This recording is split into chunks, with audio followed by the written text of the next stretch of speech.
morning. Good morning, my people. How are you today? I hope you're okay. Today is Market Tuesday, and we are going to talk about consistency. Consistency is also a tool of marketing that is never talked about, but in fact, it is a tool of marketing.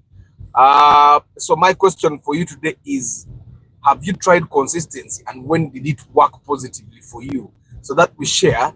And some people that are struggling with consistency, but in a way kutwala, yeah, the consistency in a way kutwala. Let's share bits of our lives where it's only consistency that made us win. Personally, I'll share a bit of how consistency can help businesses push forward even when they don't have marketing budget, because it's one thing that probably stands between us and the people that have made it, or people that have made it a little further. Yeah, so let's talk about consistency. Market Tuesday. Tell us about your products and services. Tell us about where to find you. Tell us about your prices. Tell us why you stand, why you're different from your competition, and definitely people will be finding you. And never get tired to tell people about your business, because your competitor is not going yet a koa. So Market Tuesday, guys.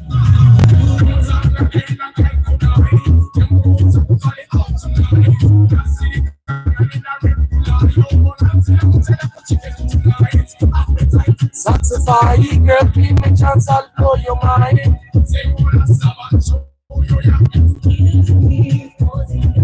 When born and up when the car, God about that.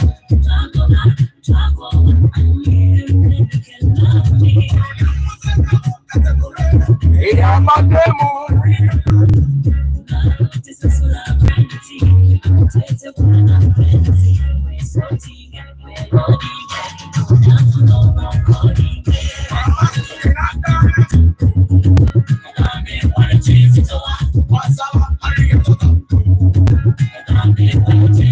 No matter what you ask, to later I go. And now I demo bagara in that.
That's what they got think I should say.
Then she steps away. Yeah, we know the girl, she tell you that you know. She walks away, you know she goes. That's what she say every time. I tell her the wallet is empty. Okay, man. Tasha. Good morning, my people. How are you today? I hope muri bulungi je muri yonna yonna. Let me tell you, kano kankabagambe nga muntu nulide bannange. Omusajja gwe twagulidde kibina. He came yesterday for the car. And of course, I'm going to share the full story tomorrow. But he sent me a voice. I wish I could play the voice note here. He told me, in the voice note, he told me that Arthur, I don't know what time the voice note was sent. And then he said, Asose mutauni.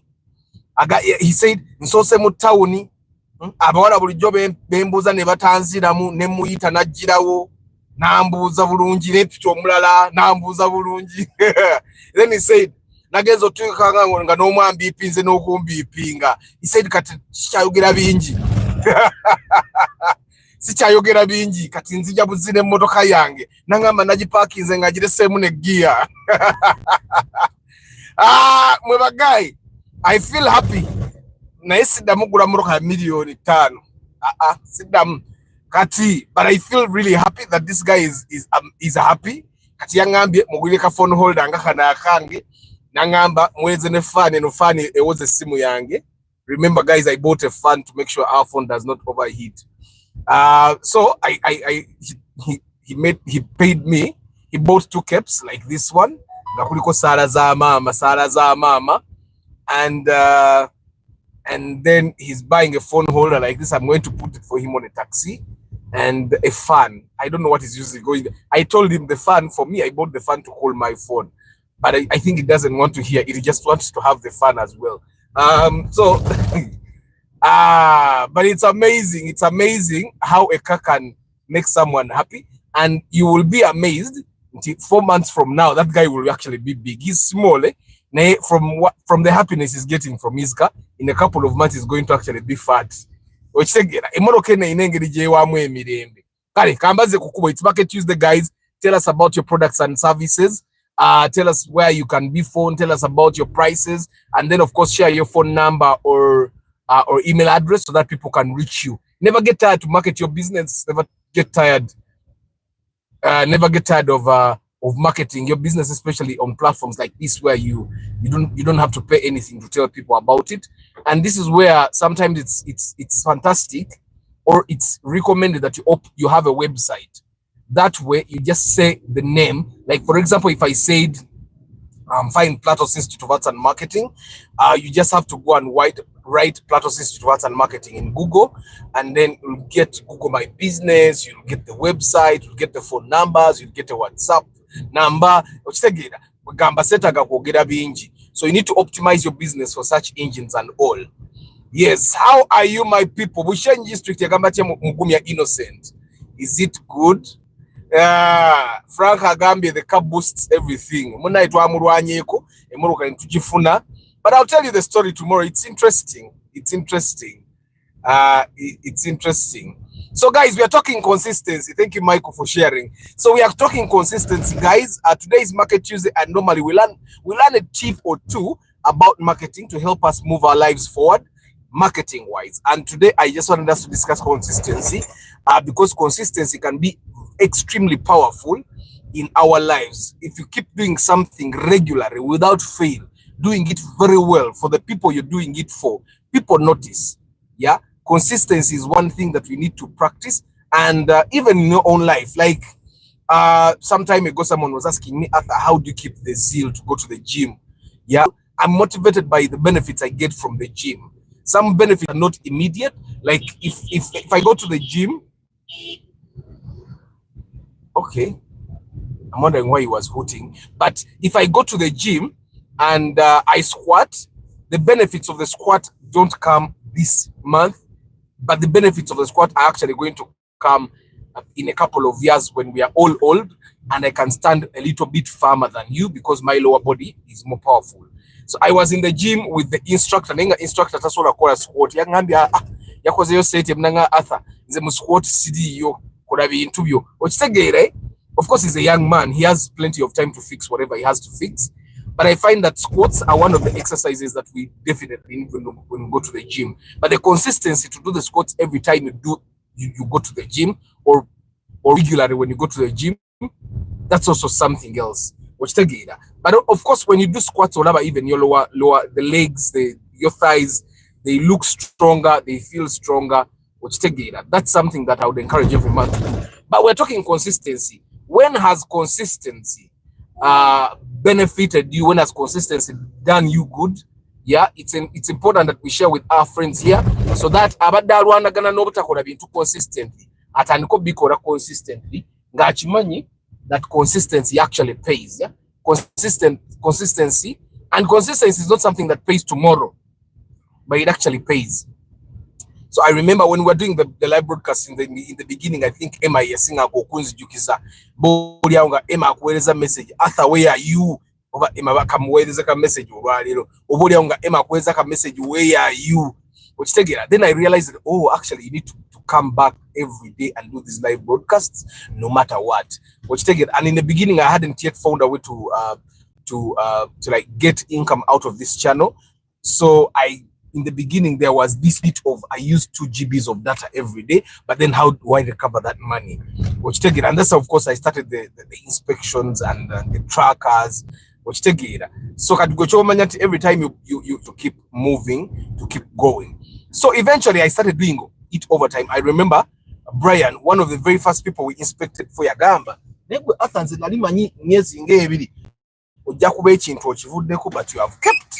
you have kept going. And yeah, so it's more than 2 years down the road and we are still doing this thing. Yeah, so let's talk consistency, guys. Consistency kwe kusigala nga okola ekintu bunga bw'olina okukikola nga tolekera. Bw'oba olina okikola buli lwa Monday n'okikola buli lwa Monday, bw'oba olina okikola buli lwa Kubiri n'okikola buli lwa Kubiri, consistently. Consistently, sometimes it's in the same light as sustainability. You need to sustain. Okay, consistency and sustenance. You sustain it. You keep going. If you say I'll open my shop at 8 a.m. every day, you open your shop at 8 a.m. every day, whether you have buyers or not. If you say I will close my shop at 6 p.m., you close your shop at 6 p.m. No matter what happens, you open at 8 a.m. and close at 6 p.m. Owachi, that's your time. You have decided that this is the time that we will work in consistently. If you tell people we will make bread 1 kilo, make sure it's 1 kilo consistently. And that's the thing that happens with banks. Banks open at 8:30 every day and they close at 5 p.m. every day. You get it? And to keep the consistency, banks have created branches that open till late. Like with Equity, which you guys are Equity, all the other branches close, I think, at 4 p.m., 5 p.m., 4 p.m. But Equity has this branch, Garden City, that place. For it closes at 9 p.m. Bank ya Equity, si papa na kupapa. Tumanya nebo ndafune moroka kusawa 12 wakwemu tujja vuge moroka tugende mu bank tumusasu oyo atukuzize moroka tumwele sendeze mu bank. But these other banks, like there are people that have Stanchart, people that have Absa, people that have Stanbic. Those banks zonazigala osawa 10 tebaina branch ekola till late. But maybe sizimanyi bumanya. But consistency, when you're consistent, your customers will understand how you work. And then they will start respecting your boundaries. Those people close at 8 p.m. no matter what. So they start working. If they have to do business with you on that day, they work with that in mind, knowing that Omanyi, Patrick Rio Poultry Farms, bagara sawa 10 nebo ogenda ku 12 million zonya tebagula wo kati n'amanya nti obudde padde bwaggalawo buba bwaggalawo ne bonogena millions zo 10 tajja kugulawo ajja kugamba gendo ziteke kwa account olyokoje tukoleko enja. And that's why it's important that any business has those different payment platforms in place. Nti omuntu wajjanga wagadde ngo mga send gendo ziteke kwa account ojja kudde encha twogire. It makes life a little bit easier. And probably that's why businesses even started doing delivery services, that someone wants to buy from you and then it's late, you tell them pay, we will deliver in the morning. You get it? So it's, of course, like as we develop, we start learning. But I want you to share, guys. I want you to share with our friends here how consistency has helped you or your business move forward or develop a little more than the time you were not consistent. Because everyone has had the time. Everyone struggles, by the way, with consistency, at least in one area of their lives. I talk to some of the young men that I work with. Ngatanaba. Nemugamba, but you man, you're probably struggling with girls because your showering is not consistent. What's the game?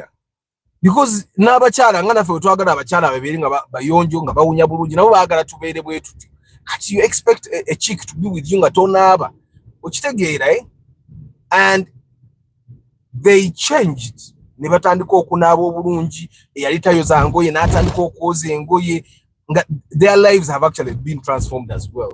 Okitegeera omulaba nkati ne mbantu awera bulungi osanga omuntu, you can find people na bragging no bragging nze mpe bwebaayo sinaaba obusiro bw'ekika ekyawaggulu mpe bwebaayo tonaaba nga wasiibye otuuyana okitegeera yeah olaba naffe abasiiba mu esi kati nsiba muloka nga ndi mu esi but I go back home I shower. That's consistency. Every day before I go to bed I shower. Every morning before I come to work I shower consistently. So we are talking about consistency, guys. Please share how consistency has benefited you or your business in one way or another, and encourage other people to also be consistent. And I know how yange agenda gwaka beyi. Avuga bichi. Yo hari yange agenda gwaka beyi yo jola beyi. Kubaka wundo katika wundo hiyo twajiuze 23 million. 23 point. Na yamwe mulinde story ya kawundo encha. Mmanche muli mpaka wundo eyo temuje bati eri ku Z. Leave it alone. I will tell you tomorrow. But good morning my people. Mwasuze bulungi mbade sinababuuzako Wabuyi Nelson Jones info tusime Eddie Stallon BK George Senkubuge travel live vlog mwasuze bulungi muli bulungi je muli ludda wa muli mu kyalo muli mu kibuga Patrick Rio Potter Farm we pade Michael UG Ingenia Joshua +256 Ben Kako Henry Modern Jews Mugala Joshua Mix Farm Chambade Huntington Felix Mani Chigozi Mark Adan Brigitte Kakai Michael Sebagala mwasuze bulungi Mugumya Innocent Kayinda Frank Kamukama Godwin mwasuze bulungi bantu bange Jaiseka Jase Bugwawo Medi kansubire nti oli bulungi joli wana abantu batutasamu nawo wali babikala akakubo kali kavundu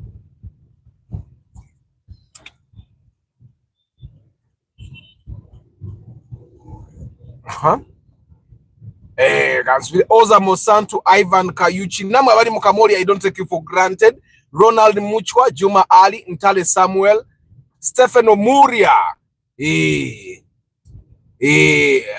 Oza Mosantu Arthur Ofashi nokuba enfufu Arthur Okera nonkuba enfufu ate wabanange he lives in me banange. Good morning. Let's share the benefits of consistency, guys.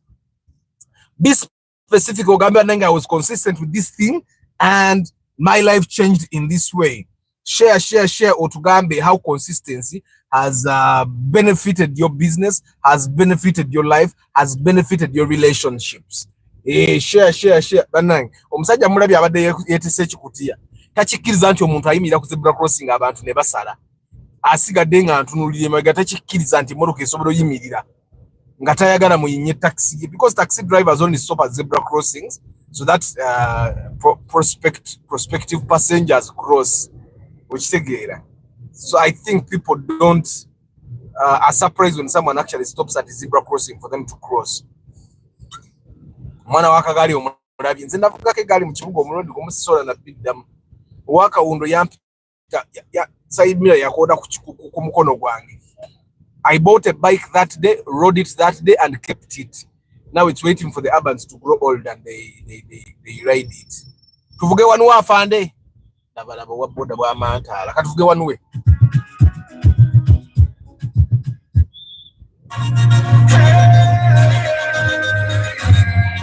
It's what I feel inside when you're by my side.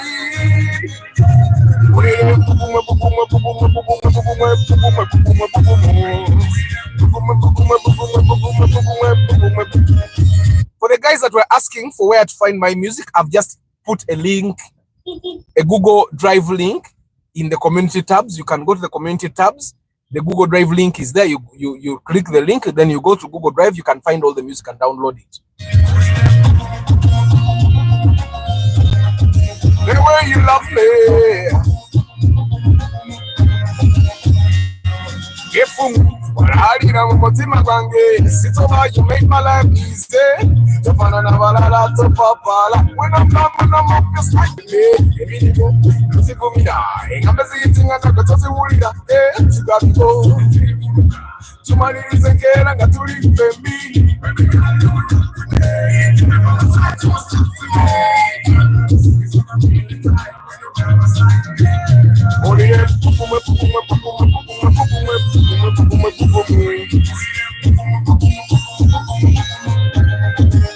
When you touch me,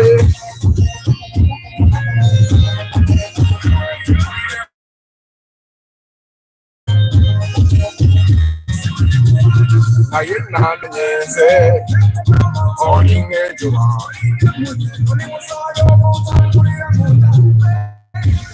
let me tell you the truth. You speak with a voice, it's in my definition. Take a picture of you, 3D glasses, like you want to mention.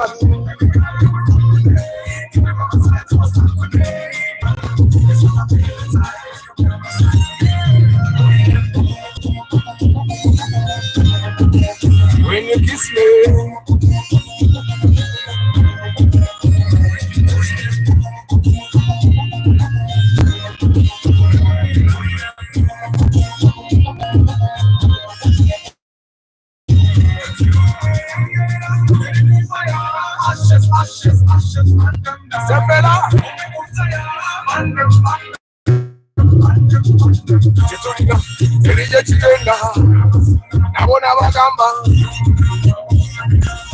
so we burn them down, we burn them down.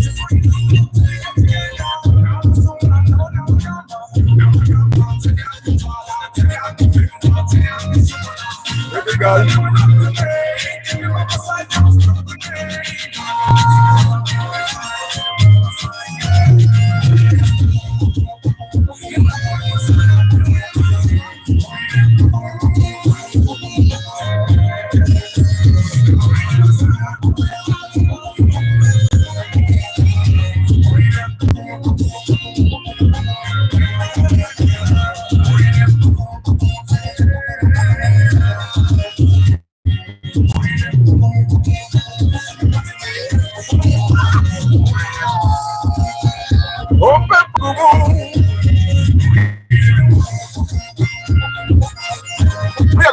He's got your woman, you know.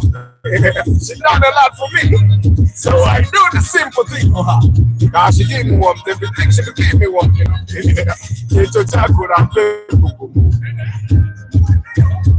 Okay, man.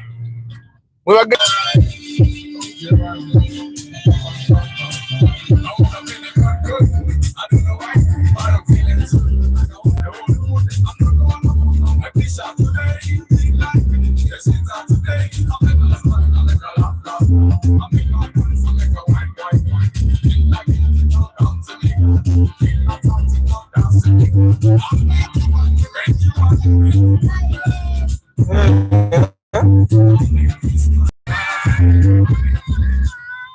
music is getting on your leg. Good morning, my people. Once again, we are talking consistency, guys. When has consistency benefited your life, your business, your relationships? Guys, normally when I'm doing my introductory class to marketing, the introduction to marketing, in one of the slides it says we are consistently marketing in everything we do. Organizations too are consistently marketing. We are with everything you do, you're marketing. The clothes you wear, the links you click, the social media channels where you are, the content you talk about, all that is consistently marketing. So even consistency, everything you're marketing. If you keep on abusing people, people will know that you're like that. If you smile every day, If you smile every time people meet you, they will remember that you smile, you're a happy person, you bring light to their world. You get? So if you do something consistently, it will put something in people's heads about you. You get? And if your business does something consistently, for example, waliwo akaduuka k'amasimu okalaba every day buli we tuyitawo akaduuka kaba kaggule. Kitegeeza a person that wants to buy a phone at 7 a.m. kubanga essimu ye bagidde oba because their phone has fallen, they know where to go because that person has been doing it consistently for the past 1 year. Okitegeera? So everything you do, consistency. I'm going to read all these comments, guys. But I'm going to read all these comments on consistency, and then we'll go on until we conclude the broadcast. Tomorrow, ngenda banyumiza ku inspections kati ziri 3, eya Kibina, eya Kawundo, ne ya Spasio gye twaguze yesterday. So I'm going to be telling you the full stories tomorrow. Ngenda kubira ku musajja waffe wa Kibina. I want him to tell me the stories of how the wife reacted, because even the wife yampereza voice note. These people need a car. That's why I fought and made sure they get a car. I want to call the guy and even talk to the madam. I'm going to tell the story. Story actually very interesting with a guy. You're going to want to hear the story tomorrow. Iragamba ne munno abadde nga tabera ku broadcast. Mugament broadcast yencha for the love of cars to Jisuwa. It's going to be interesting. Mostly the Kibina part. The Kibina part is going to be interesting. Yeah, but I would to say kati wetuli abara mbere ne million musanvu akwali yo progress ye million enya. Progress ye million enya nze nabadde njimuwamu 3. Mama bani atomeze ayigido mu atomere buli kimu nga sifaayo. Niyo musajja yagamba yagala million nya mu progress ye. Etambula bulungi teyina buzibu, just tekola S. Tekola S naye nade muwamu million zange 3. Mama bani atomeze buli kimu naagaana okuzirya. Engamba kale sigaze moroka yo.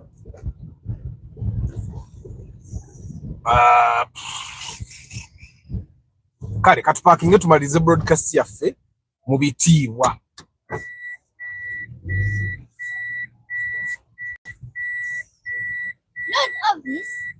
Nemwe boli tukanoyige moroka nobanga athaye ngo parking omundi gumubot.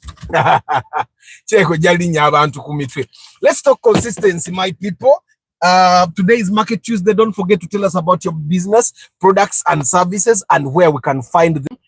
Tell us how much you charge, if you're expensive or cheap. Or expensive or cheap. It's important that we talk about it. Kari. Katandikene comment nabadde sinaba kuja. Consistency in the broadcast is really great. Na comment jinabi yabadde no waggulu. Eri eno waggulu. Owebushenyi n'owembarara. Bananga abebushenyi n'embarara nali kyadde naye ntya highways e Kampala. They are really deadly. I think the highway gyenvuga yeve waka ne express ne eri Munyonyo. I got this, it's 2 lane, it's really hard to but highway nzitya. I've witnessed consistency with your show, which is similar to a radio program on CBS. Sometime back, I called Kaliso Liso, which aired daily, 7 a.m. to 8 a.m. No wonder the show was a success. By the way, Kaliso Liso. Now, Kaliso Liso is like 10 minutes or 20 minutes, but they have an entire show. Bwakedde mpulira. Iberamu abuka wenja. Yetandika saa 12 eggwandoza saa 4. Kati between there webaletera Kaliso Liso w'ebyemizannyo. It's like 20 minutes. When like the entire team is there talking about sports. Jayise Kajja, I appreciate your consistency. Every morning, Nanga, I sometimes forget to catch the live broadcast. Kibina was my first car in 2016, but I enjoyed it. Kibina, ateno Kibina gye twaguze yabadde empya.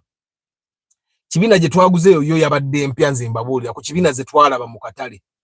Era yazze, I'll tell you the story tomorrow. Never forget to support Patrick Poultry Farm. I deal in day 1 old chicks, fertilized eggs, located in Buwama, Masaka Road, and I do deliveries in Kampala.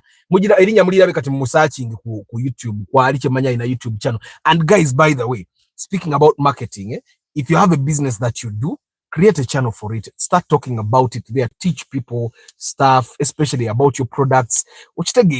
Some of your businesses are very easy to market. Especially businesses that can sell every day.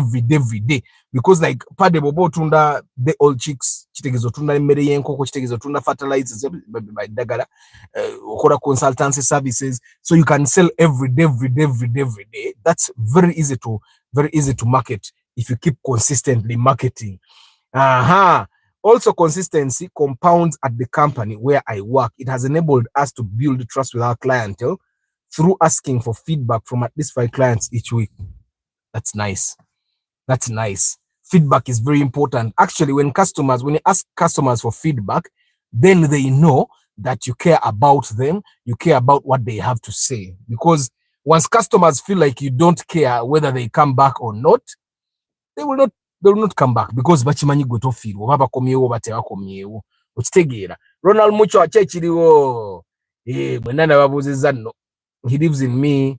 Dennis 12 Owen Amina Belta Joyce Eko n'okuba enfufu as you join Bombo Road. Oza Musatu yegwe yeyo Belta yafeyo BH naye yambuse ndabirwamu akafuufu. Oza Musatu badde sikutegedde kati enkya nakusanga ate ngenda kukubira ddala enfuufu. Yambuse ndabirwamu. How do you drive a new car like that? Ndabirwamu ziri wansi Oza. How? Ovugote moroka eyo ndabirwamu ziri wansi. Nze mbakubira ddala enfuufu saagala kumanya. Ate muvuga mpola. Muvugira ddala mpola kati ne weebuuza lwaki omuntu ovuga mpola. Obudde tebukwata. Consistency helped me travel to Poland. There is a guy, Tomaze Engineer Joshua, Julius Ivan VIP, good morning. Good morning, Arthur and all Calavers. I'm the only person who consistency call you ever since I joined this platform for FTC. And I'm consistent on events planning. Everything events. Era one day. Muwulidde start abagambi akola events planning. And by the way, planning is very important even in parties. Never kuba kwanjula kakubere birthday party. If you don't plan it, things go south. Once you don't have a plan, ebintu bikutabukako kusawe esemba yeyo nga tomanyi kigenda maaso. Kirungi John Mary, there is a guy who chopped my 3 million and the passport in the days. If helping get a visa, but I went back and restarted the process from zero to hero. Amina. I've been to Poland once. Bajita Polska mululimi lwabwe sicho. Yeah, I've been to Poland once. And they have a consulate. They don't have an embassy. Sicho. Good morning, Daniel Sengoma, Seguya Ibrahim, to me, Mr. Ivan Jr. Consistency helped me travel. I never gave up on what I wanted. I'm living a happy life. I changed my family, stayed focused and ambitious towards my dream. Amina Engineer Joshua. Guys, sigara Congo inachoogoba kiremereko. Mr. Arthur Salami Ko Bess awade mungi. There is a way it clips in the woofers and the sound is kind of fade and frank. As that you into your movie sound, even the binzijemu nawe. Kati kandawe wano Bess gogamba. Let's test now. Let's test the sound.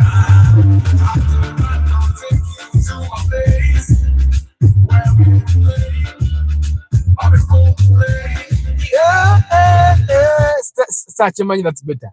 My consistency here on For the Love of Cars has enlightened me much about cars. Now I know what car I'm going for. Ela, much respect. Amina. Nampija Julie, good morning. Mukundane Gideon, good morning. Amina. Arthur, I can't buy progress and can't I buy progress and pimp travel life flow. Go Ojigula. One of the things that disturbs the progress is actually the braking system. Now, one reason I was buying that progress, ngeina kino kigunde ekyo kigundu kya brake ekyamasanyalaze bakijjako ne bateekako Savoy ordinary. Kati nze nadde nkigula mama bani agenda atomere emiti amanyire kubanga sinnaguma bulungi nnyo mu amoroka eno gitamuzana ddala wali biti ku highway muwa naavuga na yes sinnaguma nnyo amanyi mama abakazi balina engeri gye bavuga omukazi wuno avuga Mark X nno ate agivuga efficiently. She's almost parking like me. Mwe uno omukazi si bamanyi emmotoka aparkinga Mark X kumpi nganze naye era hasira waliwo abakazi bolaba nga hasira nnyo.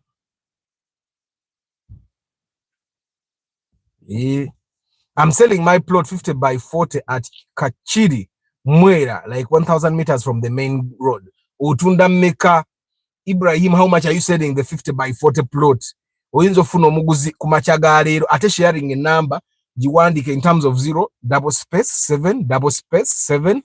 Bajikope basobora kukubida. Ibrahim abagambe atunda plot ye, futi atano kwana, eri Kachiri, mita 10 okuva ku main road, and mita 10 is very small, mita 10 from the main road. Abantu bagula Kachiri deep down ate ne bagula yebbeyi. Otunda sente mmeka. Ide no liba ttaka lya Kabaka. Liba ttaka lya Kabaka teriba lya chapa. Futi atano kwana tebagiwa chapa. But it's good kasto ogenda n'osange wantu nga si mujjuzo mungi nze emu ku nsonga lwaki saagala plot ezo ntonotono mujjuzo. Ebifo bya mujjuzo mungi nnyo sigwagala. Ono mukazi ampangudde alina engeri gy'avuga Mark X alabika yatomera n'akoowa agenda okudda ku Mark X naye era nayo baaba naye kulubudde naye era the way she's driving a Mark X ali mu sapato alinamu ne socks vangu muntu ajja like they are doing CPA here and alina sapato ayambadde socks ayambadde short alina bino ebigiri kwoti tayagala kumanya. Njagala 1 acre nina 10 million chapa. Banana alina acre emu nga ya million 10 nga ya chapa. Joshua gundi wano Chris Da Vinci yali Chris Da Salmin ya bagamba alina acre 2 million 15 musibeko ate ziliyo side zewa mweru sibo yagamba na eno gundi notification ansooke nzijje tulabe. One that's a notification. This might be a notification. Yeah. Salmin yagamba aina acre 2 million 15 lwaki tumugira nagira n'omusibako ne akakyogamba bakazi tetumanyi kuvuga mama bane muwavu Julie kaza akono nile mmoloka wane mutandika okucyankana na muwali ku highway wali ne permit ayina era avuga bulungi naye omutima tegunnaguma. My heart is not strong enough. My heart is not strong enough. I've looked after my car very well. Kati eri mu kyalo kyobola mbadde njala muyiwe mu progress ekyo asooka atomere ate mbadde nkigula layisi bulungi. Ezo million 3 tekisobola kufa. Ezo million 3 abantu bakigula bulungi nnyo. Abala tunoonyeza moloka ya million 5 anamtelingi ono omusajja wa kibina ayina we yatuuka n'agamba baatulaga progress awo yammeka ng'emmoloka zibuze ng'ayagala kugula progress. Ayina we yali he was going to pay for a manual kibina ya manual n'ogiraba teyina bigere. Emmoloka yonna eya manual teyina bigere kubanga there are very very few people. Salmin oba kwali. Let me give you his number Joshua mu inbox. You talk to him. Bwaba ina eka bidding as 15 ne bw'omwaka eze 10 ne mugenda nga mugira n'omalayo eka zo 2. Okitegeera. Tolinga fa abatagenda kulima. Nze ngenda bakolera resort. Wali farm yange mu ebyo ebintu byange. Ngenda bakolera resort. Mujenge eyo nga mujja ne muuga. Namwe abantu abakulu tubakolera bouncing castle yammwe nga mujja ne muuka. Some of you did not go to bouncing castles as you grew up. Tubakolera ebyesuubo. Mujje muube bakazi bammwe anti nga mu film ebibabeera nga bakazi baagala ebintu bya telenovela. Yeah, so anyway guys, consistency is, you guys see how we have billboards of MTN and Airtel and Coca-Cola and Total everywhere, and they have consistent branding. Until you go to a Total in Masindi and it looks exactly like the Total in Zambia. And the Total in Zambia looks exactly like the Total in Nakasongola. And that one looks exactly like the Total in Mbarara. Ochitegera, consistency gets people to start trusting you. Consistency in product branding. Like akadomola ka oil wa diesel. bwekabera nga bwe baba bakyusiza kati nga bakyusiza their product ne bagamba kati balese oil wa diesel omupya gwe bayita Rubia. I think they brought new Rubia oil for diesel cars. Ne bagamba nti oil wa diesel waffe ono omupya agenda baafaanana bw'ati, nti oil wa diesel omupya agenda baafaanana bw'ati. Kitegeeza oil wa diesel oyo ne bw'omugula mu toto ey'e Masindi, ne bw'omugula mu toto ey'e Mbarara, ne bw'omugula ku toto eya oil bwatu bwagenda okubanga afaana. That's why when they do billboards, when they're advertising their products, if they were advertising, for example, oil, they show exactly how that jerrycan is going to look like. And they put it there. Nibaga nti oil wa diesel agenda bafaanana bwati 20W50 agenda bafaanana bwati 15W50 bwati kuliko logo eno kuliko seal eno, and that's how they make it so that ebichupuli bibate bisoboka. So consistency is very important in branding. Also consistency in marketing, consistency in the way you do things. And I think, me personally, I found that the greatest weapon any person could ever have is a smile. Ebintu bibiri byamanye biri very attractive ku mukyala. For example, it's a smile and a working woman. Omukazi akola ayina engeri all of a sudden jakyukamu n'abanga si wa bulijjo. Kati omukazi bw'abanga akola n'agatako okubanga asmilinga, that's something else. Okitegeera kyovula abasajja bakwana ba waitress bo mu restaurant. Ba waitress wo mu restaurant, waitress ekisooka aba akola, then second najjanga buli customer gwajja okulaba amusmilingira. Don't play with sharp objects, okay? Nga buli customer gwajja amusmilingira, and that's the one thing that ukyovula ekirala. For the guys that have maids at home, do you realize that maid asobola okubanga munyiivu bwajja okuwa chai oba okuwa emmere, she smiles. There is that consistency in being happy when you're approaching people that makes people like you. Twalinako maid wakanga tasmilingako yadde ng'abeera munyiivu nga atooza yalwawo weeks nga bbiri nga mama abani amukoye ng'agenda ng'aleeta omulala. It's important. Ono like the maid we have right now yajja tamanyi na Luzungu, yajja tamanyi Luzungu, tamanyi Luganda, but now ayogera Oluzungu because my kids have taught her English. Kati ayogera na bulungi, ali very efficient. Omukubira n'essimu tagaana kwogera Luganda. Of course no Luganda no yayita lumanyi naye alugidde waffe, naye yajja tamanyi Luzungu, yajja tamanyi Luganda, naye kati Oluzungu ali very efficient. Why? Because the kids like her. They like her because she's happy, a happy person. So whatever you do, guys, try to be consistently happy. Try to be consistently happy at work. Try to be consistently happy at home. You don't have to be extremely happy, but you can be smiling happy. It's one of the things that makes, I talked about women, for example, because I pay attention to them. I don't pay attention to men, I pay attention. So a smile is very important. So when the reason why people like big businesses do customer service trainings is they train people on how to handle customers. A customer comes to buy from you on a bad day, they have had a bad day. The one thing that they would get from you is a smile. Nagenda ku city oil lyokubalancing amataala gange. I normally do it to make sure that the lights ga aligning bulungi. So they have a machine that they use to align your lights, and it's 15K. So I went there and the dude did the lights properly.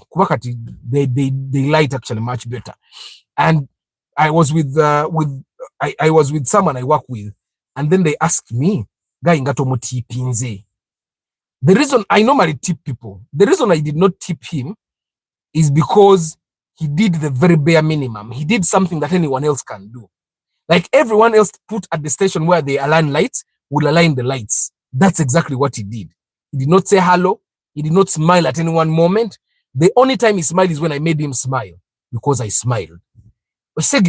So for me, I find that one reason that people tip is because you have been nice to them. So yes, Juliet, Project Keja. So I find that in your business, it does not matter what business you do.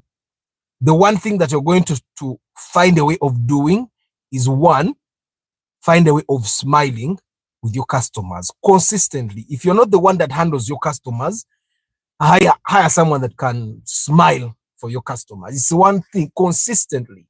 Let your customers, every time your customers walk into your business, let them be welcomed with a smile. Okitegeera consistently nga customer wajja gwe nanyine business water smiling, put someone that can smile. Okitegeera, and I've seen every time you walk to a teller and the teller looks at you and they smile and they say good morning, you know, you feel at ease. You start ayinza nokuba n'otamanya. As a matter of fact, teller ayinza nokuwa sente zitawera n'otuukayo nga teziba n'oganda ikanzisudde because they smile. You get, when you go to a reception, yesterday I went to Equity Bank. I wanted to replace my ATM. And the first thing the guy did was smile. He was working on someone and then he said, Soko jegwe man, Arthur, jebaliko. Okitegeera, the smile. And normally men don't really smile. I've been to a market career into. I don't like to buy from men. I think men twagala okulaga nti ffe tulina ebizibu bingi. Omusajja ta smiling akuguza ebintu bivunda. They don't really have empathy, and that's a very bad thing. That's why when you find a man that smiles, you buy from them forever. Because it's very hard to find a man that smiles when they're doing business. So in your business, find things that you can do consistently. If you can be reliable consistently, telling a customer we deliver your products in 20 minutes, let it be 20 minutes. If you have been to a KFC drive-through, the KFC drive-through has time limits. Otuuka ordering ira balina obudde bwe babala. Era bw'otuuka obudde nga tebannamala, omuwala akugamba please go back and then come back. So that bajibaranga another order. So you order, you go to the place where you pay for. They have time limits. After the place you pay for, you go to the time where you get delivery. Why? Consistency in time, delivery times. Achimanyi nsenga hitting at targets. Agenda kuba agobwa. So let's have that consistency in everything we do. Kuba ku marketing guys, nabagamba wano. I remember I've said this multiple times. Every business should have an awareness ad that does not come out. Bobo is digital marketing. Awareness marketing should never stop. And awareness marketing is when you keep telling people about your business existing. Airtel still does awareness marketing.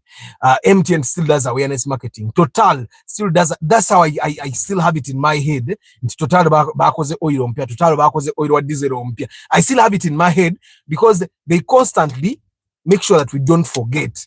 Ostegire luli bali bachusa Excelium nga bakoze Excelium ompia. Bamala okola Excelium ompia kati balese Rubia wa diesel. You get it? And so they keep constantly telling us that they exist constantly. So I find that that's the one thing you also need to do. Have an awareness campaign running all the time. And this campaign simply tells people, hey, we exist.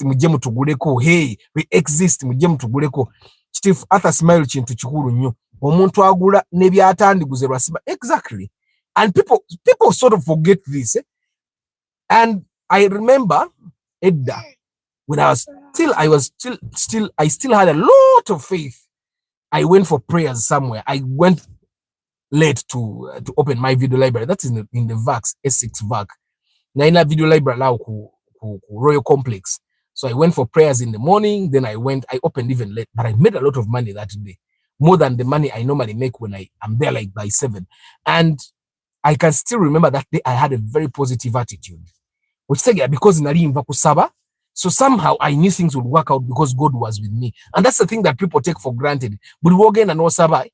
And then, God is with you, things will work out. So you have a positive attitude. You keep happy about you're smiling. It's the same thing that happens with people that go to witch doctors. Witch doctor mugamba buli lunaku kera ku makya osiimule. Okusiimula kwandibadde common sense. But the witch doctors told him buli lunaku kera ku makya gano amazzi gayiweko mu mazzi g'osiimuza osiimule. And this person, because they have an addition to their water, they know this addition will do magic. So I'm going to wake up and mop, and then he be smile because achimanyi bajjajja mukasa webali. Because he's happy. He knows he has backing behind. Abera happy, and somehow customers keep coming. Naroza bajjajja mukasa webakola. Kumbe it's the way they are handling the customers. Because bakuwadama tekanti jjajja mukasa jjajja wa jjajja mukasa agenda kugamba bakasoma bwe bajja basmiling bota smiling buli wo smiling anyiga kantu wano buli wo smiling anyiga kantu wano o smiling anonyigako n'olowooza kantu kikakola kumbe smile yekola. My grandmother told me a story of, and this story is shared by literally. Hey, sit on your side. This story is shared nearly by literally everyone. They say a married woman was having problem in her marriage, and she went to a witch doctor telling bana injagala bawa nga ayomba nnyo bichi bichi mazekeme, and then the witch doctor told him buli bawo lwanaddange waka, put water in your mouth and leave it there. And then the woman did that, and then there were no more quarrels in the home. So the witch doctor knew that the quarrels that were happening in the home were because of this woman. And because she kept responding to the man, the quarrels never stopped. So you guys have heard of that thing. And then there were no more quarrels. So every time the man came home, she would greet him and then put water in the mouth. So the man would talk. But because she had water in the mouth, she never replied. And that's how peace prevailed in that. So I find that the things that normally pastors would have to tell you, which doctors would have to, it should be common sense. Right? Just be consistent with the good things and leave the bad things entirely out. Because even in relationships, yeah, just be consistent with the good things. And if the person you're with, probably, if they're not bad naturally, they will see that, you know what, this person is trying, so maybe I should also try. Which try to make things work. So I find that consistency works everywhere, even in business. And speaking of which, I had meetings that, of course, I got busy. I had meetings I'm supposed to have more frequently than usual, but I'm not consistent with them, and I think that is hindering our progress. So I'm being reminded that now I have to go back and call for that other meeting, that other additional meeting. It helps us get better. So yes, consistency is very important, but in terms of Market Tuesday, don't fail to market consistently every day. Na zabantu bange bento somesa digital marketing mbagamba. If you're going to market, ekisoka tekawo $1 embuli lunaku ze $365, $365 a year to just tell people we exist. Because digital marketing, you can market for $1. You can use Google ads, you can use Facebook ads. Just have $1 a day. Now, on TikTok, people normally ask me, how do you do it on TikTok? Just do videos every day. It may not be about something that is brilliant or something that makes sense to people, but someone will like it and they will watch. And we are 42 million Ugandans. You cannot tell me to a video nenema kunyumira at least abantu 10. Boboli mugwago oli abagwagwa balala 10 bagenda laba video eyo. Ate abo mugwago 10 amanyi abagwagwa banne 10 ajaba sharingira video eyo. That's why you find that some of the viral videos in Uganda are these videos that make no sense to you. Talk about Alteza. Not today, my brother. Let's talk about that tomorrow. So there are videos of Viola. There are videos. There is an old man, the biology teacher. He just dances. Like, it's not really nice, but he dances. And people, I think he has a lot of followers. He had often endorsements about one you get it? So it's consistency. You get consistency. So for the guys that are trying to make TikTok work for your business, the one thing you're going to make sure to do is post a video every day. I recommend to do 3 videos a day, minimum 2, 1 in the morning, 1 in the evening, but do videos every day. Talk about things that matter to your customers. Kati abantu abasoma digital marketing Platos, for example, you can Google Platos Institute of Arts and Marketing, but the people that do digital marketing Platos, there is something we call a customer persona. About marketing, bachimanyi, you create like an avatar that describes your customer. And once you understand your customer, then it's very easy for you to target them and create content that is for them. And once you start knowing what content is for them, it will be very easy for you to create TikTok videos every day. So just understand what they want and give it to them every day, 2 to 3 times. I recommend 3 times. 1 in the morning, 1 in the afternoon, 1 in the evening. And it's hard. It's hard even for me. Like right now, I think I have a class that is waiting for me. But after this live broadcast, I'm going to do 1 TikTok video at least and then go up Nganjikozi. And sometimes you really don't know what to talk about. That's why user-generated content is very popular right now. Like you post 1 video, the video gets replies, the replies give you your next video. I don't know if you get what I'm saying. Post one video, get comments. On those comments, reply with another video, and that's how it works. It's even much more enjoyable for the other people that are watching, because they know you will respond to them one day if they have a query. So, for example, Pade alunda nkoko, atunde nkoko wadde old chicks. So, part of your content could go around, and consistently, by the way, every day, your content will go around how to get a day old chick and make it last for a year. If, for example, your chickens are supposed to live for a year. Olundote nkoko omwaka mulamba. Okulunda enkoko omwaka. Yes. One more video and then we go. Sorry, network. There are these flash messages as it awanya broadcasting. I want to see how to disengage them. So, what was I saying? Pade. Omuntu wabagenda kulunda enkoko zo for a year. That is 365 videos about kulunda enkoko every day. Day one, olufuna obukoko. Abafunye obukoko olwaleero. This is what we are going to do on day one. Then day two. This is what we are going to do to day two. And it looks like it's simple, but it's hard, guys. It's really hard. It's really hard. Someone was asking, how do you do it consistently? Every day, no broadcast kumacha. My family has had to adjust their time. They have had to adjust their time. Even my kids. You see now, I'm babysitting my youngest son, but he has to be silent. Broadcast video make to the one. But they have had to adjust when I'm doing my videos. They are silent. They sit in one place. Of course, they are kids. Sometimes they go away. But you get so. But they know that consistently, daddy has to do this every day. And even when I pick them in the evening, when they're at school, when I pick them and they sit, before we set off from their school, I tell them, everyone in your position, I'm doing 3 videos. If I'm doing 3 videos for TikTok, I do the 3 videos and then I move. Because I know I have a target every day of videos to do. So consistency, guys. Consistency. Moving to the marketing, and I'm sure some of you guys will battle in the business. If you're not consistent, someone else is consistent. And that other person that is consistent will win. So if you're not consistent, people will forget about you, and you don't want that to happen. They will forget about you. That's why my parents died when I was 2 years. I did not even know that my parents died until my auntie yankuba made nangambo yona kuba yakuzara. But everyone was calling her Mama Arthur, Mama Arthur, Mama Arthur. So she was my mom. She was really nice to me. Yes, she died. Yes, even when I knew, when the maid told me, oh, you see Akuzara, yes, I started feeling that, okay, maybe see Azara. But never at one moment did she even make me feel like, you know what? And I've seen people who have been raised by their aunties and they know that no see Azara. And they even know at a younger age. Then again, P5 and I lost money. Bampa school fees. Nalinga mchafu. Nizono lekira mu socks. And when I came back, mommy na ankuba nyo. Buyankuba, which is totally understandable. Buyankuba made nangambo yakuba kuba siyakuza. I know it was not the reason why she beat me. She beat me because I was echigambo sobola chisa mukama. Magenda kungamba bad word.